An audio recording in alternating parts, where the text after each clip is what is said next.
Սուրբ Սարգսի տոնը Գարեգին II ամենայն հայոց կաթողիկոսի տնօրինությամբ հռչակվել է երիտասարդների օրհնության օր։ Ուստի պատահական չէ, որ հունվարի 31-ին Մոսկվայի Սուրբ Պայծառակերպություն եկեղեցին լի էր հատկապես երիտասարդներով։ Նրանք մասնակցեցին արարողությանը, օրհնություն ստացան, ապա թեմակալ առաջնորդ Տեր Եզրաս arczepiskopos Ներսիսյանը պատգամ հղեց, մաղթելով, որ Սրբի բարեխոսությամբ ընդունելի լինեն երիտասարդների իղձերն ու ցանկությունները։ Եթե չունենաք սիրո ճշմարիտ անկեղծ սիրո գիտակցությունը որպես հավատք առ Աստված, առ բանի եւ Աստծո պատվին անելը, մենք ձեզ հետ կհայտնվենք շատ մեծ փորձությունների եւ վտանգների մեջ։ Սրբազան հայրը հորդորեց Սուրբ Սարգսի աստվածասիրության օրինակն աչքի առաջ ունենալով մշտապես քայլել դեպի Աստված, ապրել ու արարել սիրով, հավատարիմ հայրենիքին ու եկեղեցուն։ Եվ որպես նվիրումի ամփոփող հավաստիք երիտասարդները միասնական մոմավառությամբ տերունական աղոթքն ասացին։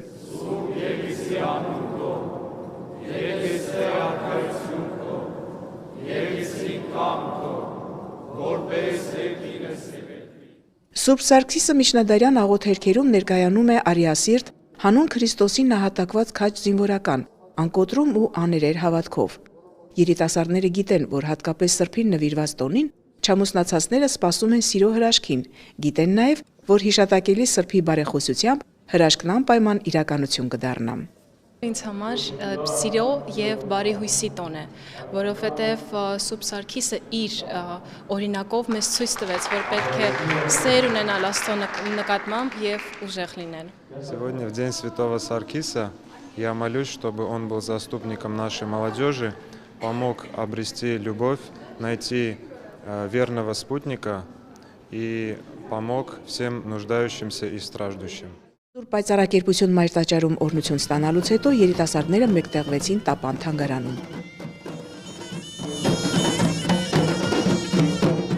Հունվարյան սառնամանիքին, երբ դրսում շնչելն անգամ դժվար է դառնում, հայորդած տան դուդուկի եւ դհոլի խմբակի սաները եկեղեցու բակում տոնական ուրախություն պարգևեցին։ Այս գարնան հետ, այս ծաղկունքի, այս տերշնակի, այս արվակի